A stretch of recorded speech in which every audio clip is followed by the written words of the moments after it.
Hello, my name is Julia Swartz and I'm a parapsychologist. In this series of videos, we're gonna jump to the next card in the tarot, which is the Fours. And I'm particularly gonna focus on Pentacles today and how that relates to the winter season that we're in and how, interestingly enough, that relates to a sense of gratitude. My goal in these videos are to take my years as a psychotherapist and blend all of that experience with the healing arts of tarot, psychiatry, neurobiology, mediumship, psychic abilities, and healings, and demonstrate the ways that these things can work together. For those of you who have liked and subscribed to the channel, thank you so much. I have much gratitude for that. Things are really taking off. Thank you for your positive feedback and questions. If you want to buy me a coffee, there will be a link to my Venmo. If you have questions, there will be a link to my email. You can ask me some questions. And if you want to set up a reading with me, you can also reach out to me through my Gmail address. So let's jump into it. The Fours are the next stage in the next triad that comes. As you remember, when we talked about the threes, things go in cycles in the tarot, 1, 2, 3, 4, 5, 6. And so 4 is about taking that energy and building structures, things that are solid and stable. The first card that we'll look at is the Four of Wands. I'm going to use both the traditional Rider-Waite deck and also the Conley deck. And for those of you who wonder, why do people, oftentimes readers, will use more than one deck? Why do they do that? It's because the images are a little bit different. Those images resonate differently. People use the cards both for the meaning of the card or also as a scrying tool. And a scrying tool is anything that one uses to connect with their higher self, their intuition, their psychic abilities. And so that's why I'm going to use both decks. Most people are familiar with the Rider deck. So the 4 in the Rider-Waite deck looks like this. And you can see there, there's Taurus and Venus. Oops, sorry, that's Aries. And so you notice that these wands come together to look like typically what's called a huppah. So this can mean a marriage or a union. It can mean circles of support. It can mean people coming together to support people in a very positive way. The Conley deck looks very similar. It's a couple under some grapes. Again, something that's solid, 4 square, a house has 4 walls, a table has 4 legs, a book has 4 sides. We think of the number 4 as being about structure and solidness. The next one is the 4 of Cups. And the 4 of Cups is about sort of apathy and about not really like what's being offered to them. Remember, cups are connected to the element of water and our emotions. And for this one, it's the moon and it's Cancer. And the moon and Cancer, they go together. They like to be together. And you notice that the person in this card is being offered a cup by the angel, but they're staring down at the ground, right? They don't like what's being offered to them. And this reminds us that it's a law of quantum physics that what we put our attention on expands. And if we only put our attention on the things that don't work, the places where we get stuck, the horrible news, the things that go on in the world that we don't have control over, then that's our reality. When we begin to shift our focus to what is being offered to us, same card in the Conley deck, we recognize that we actually do have choices sometimes. We might not like the choices that are presented to us, and sometimes there is radical acceptance of the things that we don't have control over. That's a concept that comes out of dialectic behavior therapy, which I'll talk a little bit more about. And so it's important to remember that even if we don't like what's being offered to us, if we look up, if we look around, there might be some other choices. And as always, these cards can take on different meanings depending on the cards that are around them. This is certainly a more hopeful image where in this picture, the person is actually looking up at the angel and the cup that's being offered actually looks a little bit larger than the other cups, right? So it's a good reminder for us to check in about what am I putting my attention on? Because I can choose what I put my attention on. The next card is the Four of Swords. Right? So we see Libra here and Jupiter, which is about finding balance. This card is about rest and respite and taking care of yourself. It can mean an illness. It sometimes could mean an illness depending on the other cards that are around it. And it can be a warning to find balance, work-life balance, to make sure that we're taking really good care of ourselves, right? The hierarchy should be that first there's self-care, then our marriage or partnership if we're in one, because that's the foundation of our family. Then our children, if you have them, and then our work, and then our community. And a lot of people have that upside down, right? People talk a lot about the golden handcuffs, and they're so worried and concerned about work and things and money, which we'll talk a little bit more when we get to the Pentacle, that they don't have balance and they feel stuck. And so sometimes it's helpful to step back, to rest, to get some respite, to charge our battery back in, to rejuvenate. And this is the Four of Swords in the Conley deck. And we see this person looking off into what looks like the future and thinking about their choices. In this deck, when the swords have blue ribbons on them and they're stuck in the ground, they don't pose any quote-unquote danger, right? They're not harmful, right? So swords are connected to the element of air, and air is our cognition, our thought, our attitude, how we choose to perceive things. So another reminder, step back. Maybe there's another way to look at this.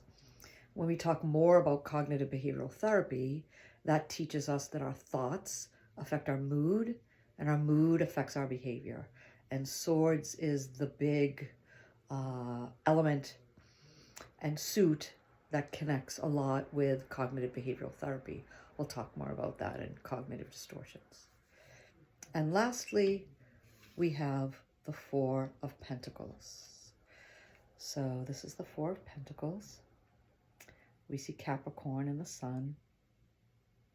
And this card is sometimes referred to as the miser card, right?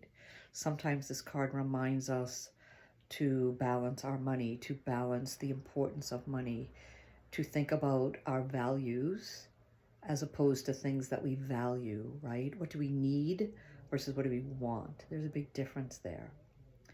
And so in the Conley deck, the Four of Swords looks like this, right? All of his attention is on his money. This can also be a card connected to hoarding, right? So in the best way, this card is about balancing resources, balancing our money, being careful and thoughtful with our money. And the worst parts, it's that miserly hoarder kind of energy. And so Pentacles are connected to the season of the winter, the season that we're in right now, because it's connected to the sign of Capricorn as represented in the Rider-Waite deck. And Capricorn is a sign of winter. The best parts of Capricorn is the goat that goes from the bottom of the ocean, very methodically and carefully going up the mountain to reach its goals. It's very goal-oriented and wants to achieve things. The phrase for Capricorn is I use or I utilize, being very practical. Those are the positive sides of Capricorn. The more challenging signs of Capricorn are people who choose to step on top of other people's backs, stab them in the back, climb to the top of the mountain at any cost. It's like the worst Wall Street person you can imagine. It's all about money. And so Pentacles remind us that yes, we do need to have a job and we do need things, right? It also reminds us to be very careful that we don't get too tied to the material things in life. And so in the Rider-Waite deck, we have the Devil card, which is all about materialism, right? The Devil represents being as far away from source as we can possibly get, being in the darkness. whatever is how you define source, whether you call it universe or God or divine creativity or the divine observer, however you define that for yourself, we know that light vibrates very much quickly than dark. And so the farther we get away from source, the more we get into the darkness and get dragged down into the material world. In the Conley deck, the card is actually called Materialism. And you can see that this figure appears to be chained to every one of the suit cards, right? The swords, the wands, the cups, and the pentacles. But over the rainbow is another version of this person who's freed of those things. And if you look very closely, this person is not really chained. They can shake their wrists and feet loose and be free of materialism. And so one of the ways that we free ourselves from materialism is through gratitude. And there's been a lot of research about gratitude. As we go through these videos, you'll see that I love brain stuff. And so you'll hear me talk a lot about neurobiology. And so the brain has been shown to respond very positively to gratitude, and specifically through journaling and writing with our hands. The brain's plasticity, its ability to be rewired, is much more activated when we write with a pen and paper than when we type.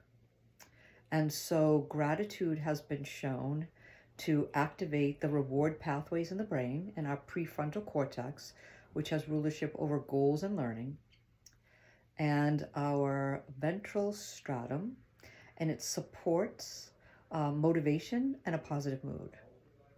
Gratitude has also been shown to reduce reactivity, right? We want to be proactive in life. We want to use that respite card, right? We want to use that Four of Swords to sit back and to think about our choices and be proactive rather than be reactive.